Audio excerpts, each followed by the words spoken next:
Welcome back to another North Carolina Tar Heels basketball recruiting podcast here on TarHeelIllustrated.com. And if you're watching us on our YouTube channel, that is Tar Heel Illustrated. You might be checking us out on Facebook at Tar Heel Illustrated, or maybe you found us on Twitter at Heel Illustrated. And of course, TarHeelIllustrated.com is our home. Everything we do ends up on that site, either on the boards or on the front page. So make sure for just $8.33 a month, you become a subscriber, so you have access to absolutely everything, and you can be a Tar Heel insider too, just like David Sisk is. And of course, I'm THI publisher Andrew Jones. He's David Sisk, longtime college, AAU, and high school coach. And David spent a few days in Georgia here recently, checking out the EYBL action. Had a chance to see a ton of future Tar Heels, a lot of potential future Tar Heels.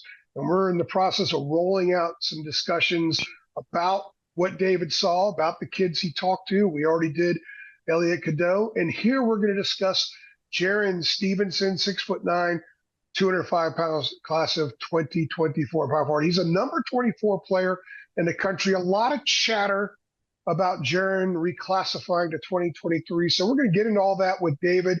Before we do the reclass stuff, though, David, I'm very curious about what kind of player you saw, because what I'm hearing is that, much like Drake Powell, Stevenson's game is really getting better at a very quick process.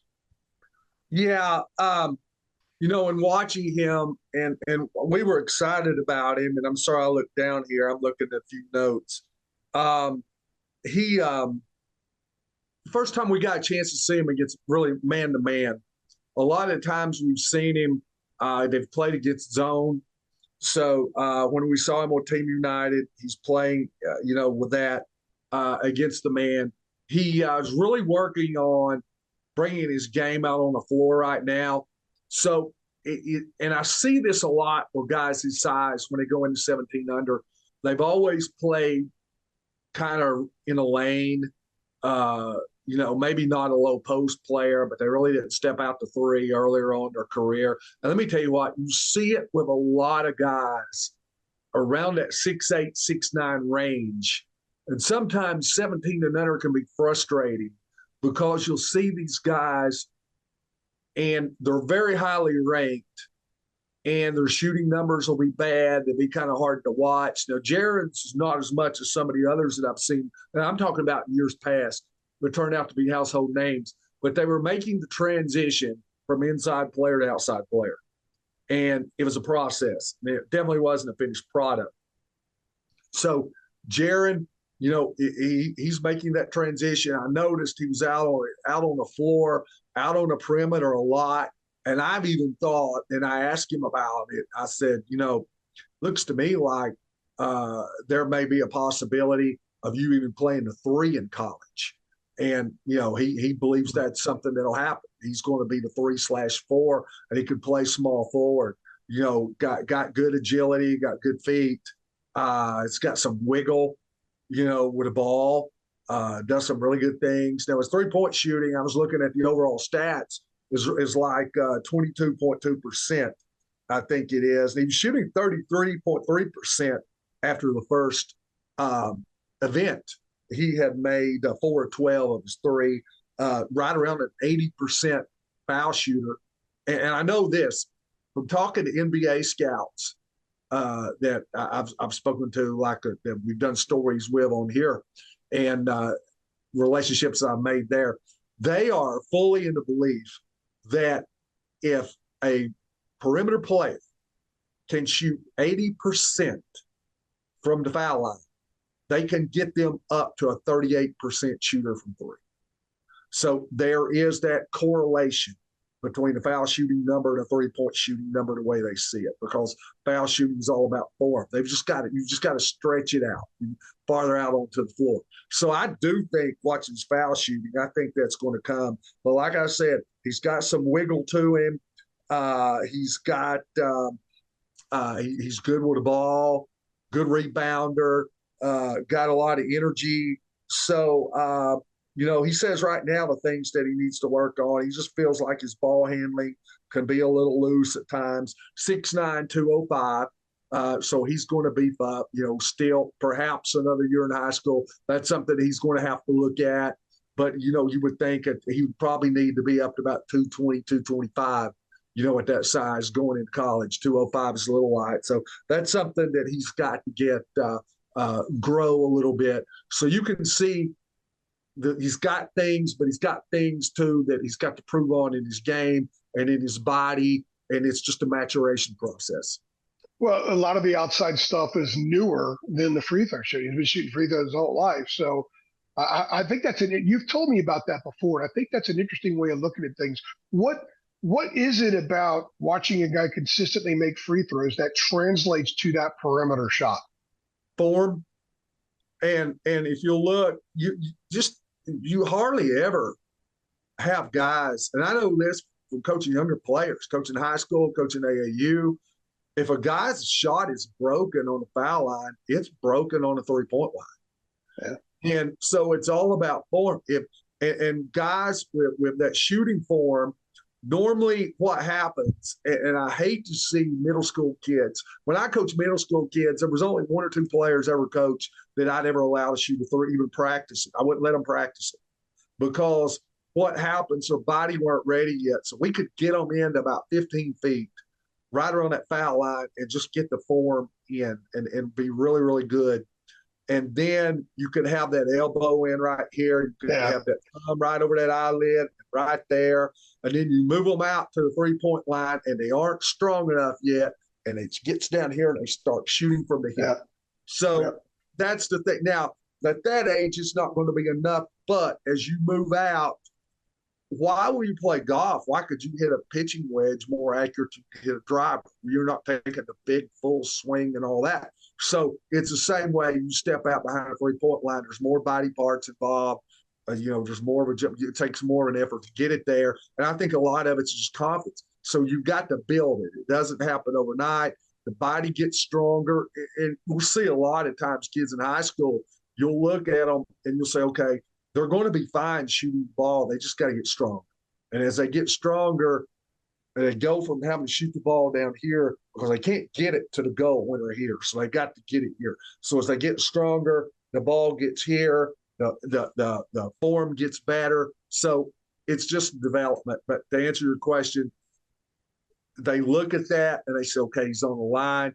He's making shot. He's got good shot form. We've just got to be able to the college level to push that thing out about 6 to 7 more feet.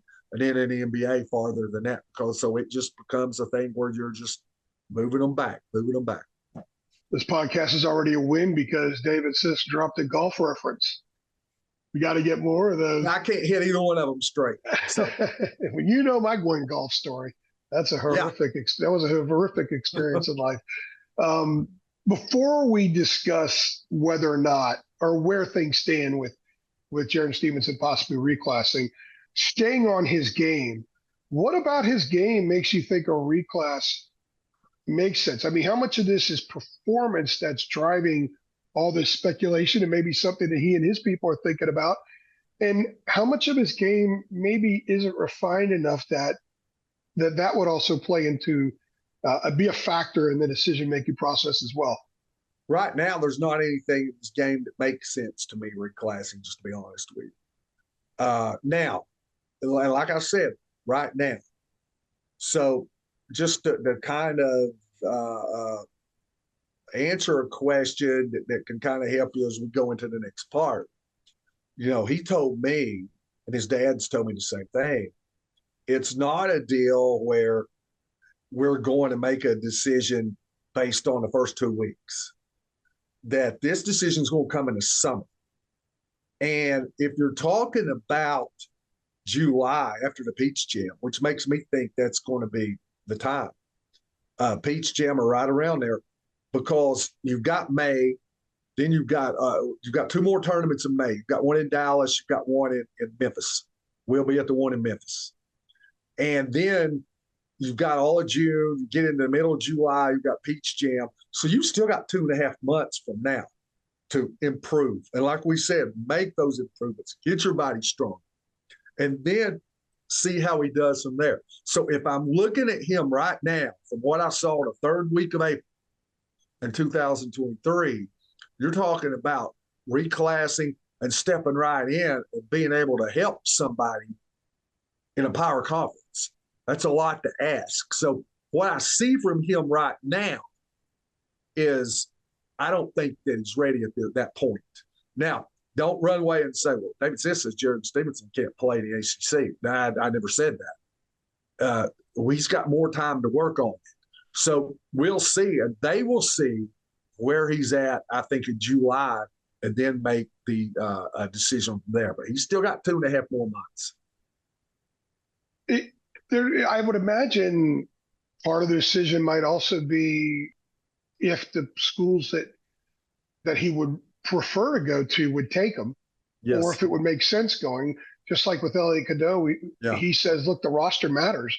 Yeah. If Jaren Stevenson looks at North Carolina's roster right now, for example, it's kind of hard to figure out where those minutes are going to come from a guy, at the end of April isn't supremely polished just yet. It's going to be hard enough for a guy like Jalen Washington to get a ton of minutes. Who knows how much Jalen Withers is going to play? And they've been around longer. They're further ahead. Here's the question. Is a 17-year-old, 18-year-old Jaren Stevenson better than a 22-year-old Jalen Withers? Yeah. And trust me, there's a big difference in an 18-year-old and a 22-year-old. Why do you think colleges are going into the portal as much as they're going into the portal? And why are they having success? There was not a top 50 player or a 5-star player in high school playing in the Final Four last year. And you look at all the transfers. So they're older, they're more experienced. Like I said, you're dealing with grown men. So that's a tough thing. And so when Jaren makes this move, he's got to ask himself, and his dad, am I physically ready to compete with 22-year-olds? Because they're going to be littered all through the league, whether it be ACC, SEC, whatever. They're all going to happen. So, I think it gets harder than ever now for a reclass, and I think the transfer portal's made it that way. It used to be if a guy reclassed, you had a 17-year-old playing against an 18-year-old. Now you've got somebody that's half a decade older. David, I think waiting through the Peach Jam makes it even more difficult because rosters have to be settled.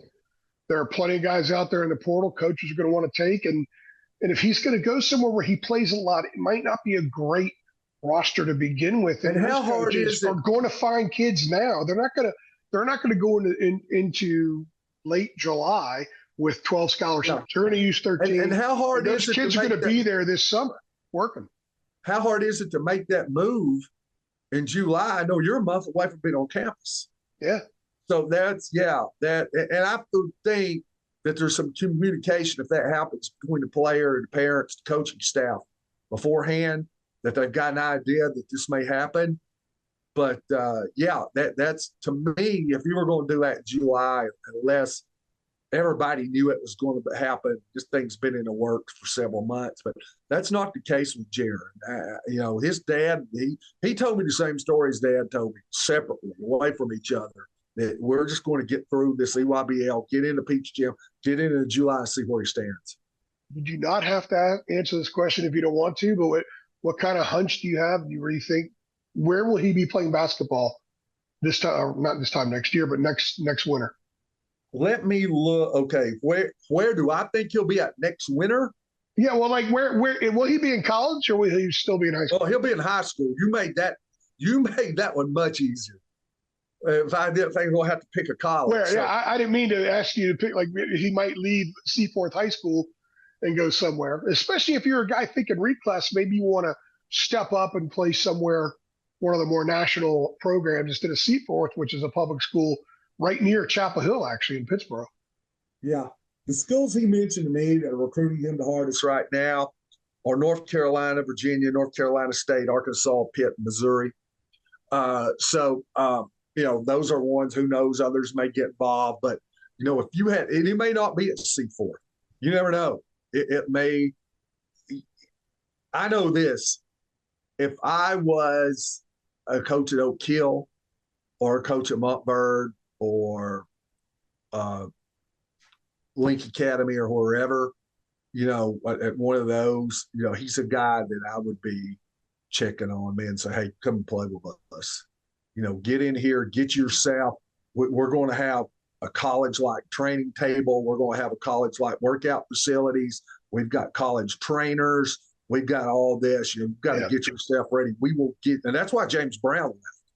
So, and went to Link. So, we will get you ready.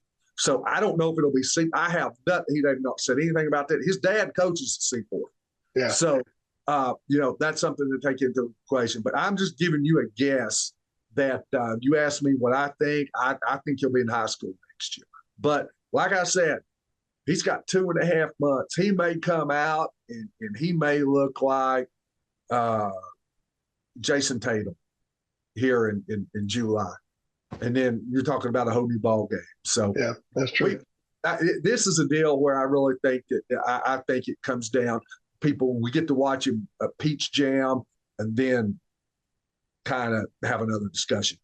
And we will be on top of it as usual. David's always on top of these things. You can only access his stuff aside from these pods, but we don't do a lot of recruiting pods.